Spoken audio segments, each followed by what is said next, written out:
lost in night, in the wood, shadows fight. Arms take gold, can't take flight. Power's gone, nothing's right. Cauldron cold, no more fire. Potions fail, dreams expire. Spirits whisper, call me liar. In the dark, lost desire. Purchase cry, echo loud. Through the fog, through the shroud. Mystic force, once so proud, now just whispers in the crowd.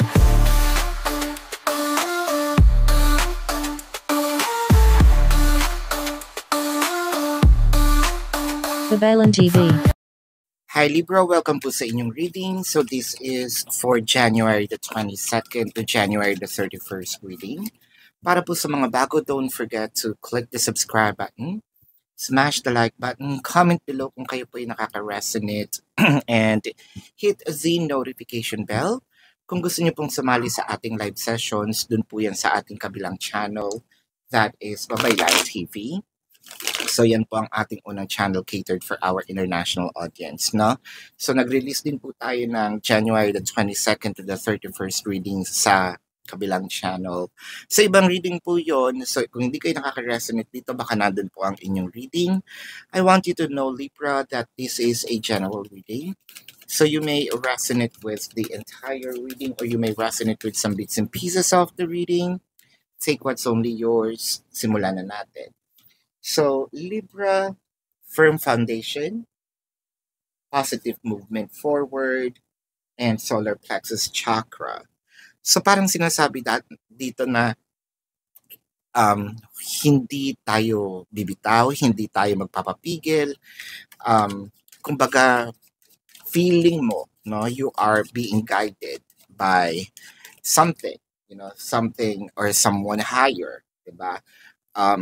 Malakas talaga yung kutob mo eh. Kailangan ipagpatuloy, kailangan may gawin, kailangan maging malakas ang loob, no? Kasi parang feeling mo, hindi ko pa manahawakan yung success, hindi ko pa manahawakan yung manifestations, no? Ng yung result ng aking manifestations. I know that this is going to happen. No, parang sinasabi mo dito, sure na sure ako. Siguro kailangan ko lang ng konting tiyaga, no? Konting sipag. Kailangan ko lang ng i-push pa ng kaunti, no? With the 4 of coins and the 9 of coins. So kahit matagal itong paghihintay, matagal itong sabihin nating proseso, no, ng iyong manifestations, feeling mo naman, no, kahit papano, kahit pagod, kahit may mga challenges, masaya naman ako. And I will keep on holding on to this dreams, no, up until makuha ko, makamtan ko, ma-harvest ko, no. Total, nagsimula na ako, ginawa ko naman na yung dapat kong gawin, di ba? I feel like kailangan ko, kumbaga sa nagtatanim, aantayin ko na lang yung time, no, na may tutubo at mag-harvest.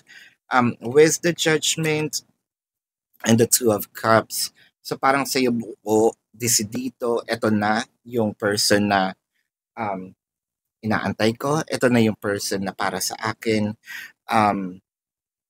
Sure na ako na ang makakasama ko sa panghabang buhay ay itong taong, no? Hindi nagpapatinag, actually ikaw, no? Kung meron mang tao na nakikipaglaban dito sa relationship na ito, I think that this is more of you, Libra, na ang sinasabi mo nga dito, satisfied na ako, masaya na ako. With the Chariot, Queen of Pentacles, and the Fool card. So kahit feeling mo minsan na nagiging babysitter ka, no? Para kami inaalaga ang bata, kahit na mag-effort pa tayo na tayo ay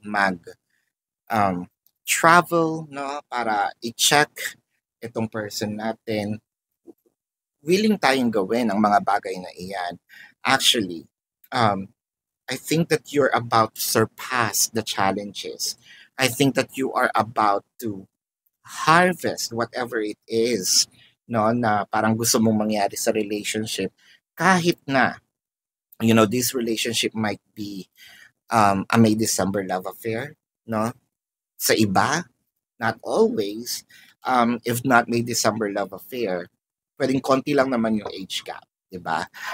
If we're not talking about the numbers o yung sa age, we're talking about the maturity.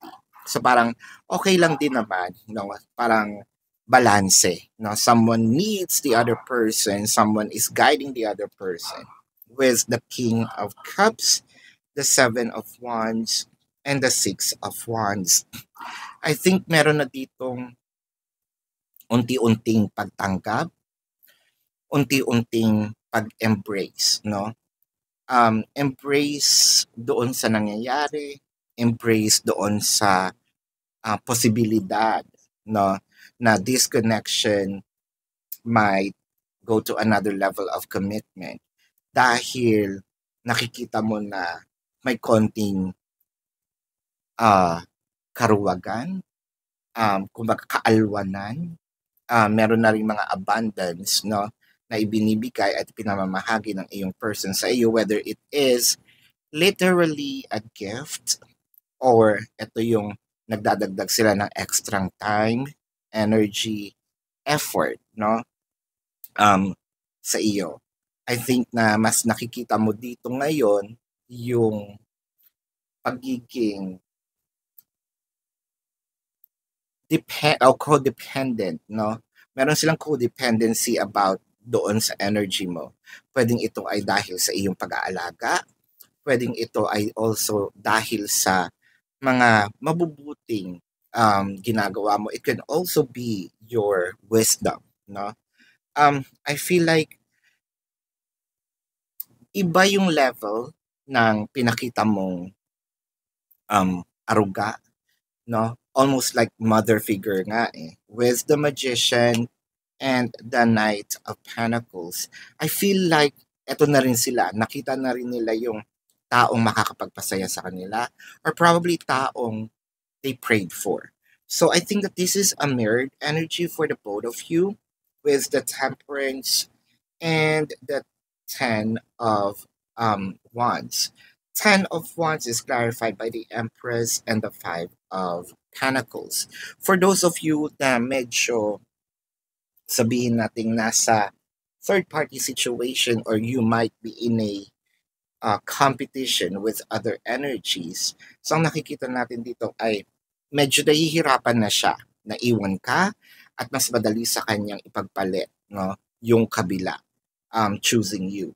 I also feel like na eto na yung attempt na para magfo-focus na masyado si person sa iyo, no? So this is your reading, Libra. Bago natin i-check ang zodiac sign ng iyong person, gusto ko lang sabihin sa inyo na sa kabilang channel po, doon tayo nagla-live with Q&A. Kung hindi nyo po naaabutan, pwede naman kayo magtanong dito sa ating comment section as long as yung question po is answerable by yes or no. So, Libra, kung hindi kayo masasatisfy sa yes or no na sagot lang, pwede naman kayong dumiretso doon sa ating question form. Sa description box po ng video na ito, nandun po yung link ng aking website. Click the link, makikita nyo po agad yung question form. Nandun po yung amount per question, name, number, QR code for your reference. I also created a 4 questions plus 1, so take advantage of it. And if you want to book a private reading, nandun din po siya, no? So Libra, let's check the zodiac sign of your person. I am seeing Taurus, Virgo, Leo, Sagittarius, Pisces, pwedeng kapwa Libra, no? Cancer, Capricorn. Did I just said Virgo? Yes. Cancer, Aries. Yan. So, Taurus. Yeah. This is your reading, Libra. Again, para po sa mga bago, don't forget to click the subscribe button, smash the like button, comment below, and subscribe to the channel. No, share na rin. Love and light. Namaste. See you po sa susunod na reading. Goodbye, Libra. You want the best of my heart, you just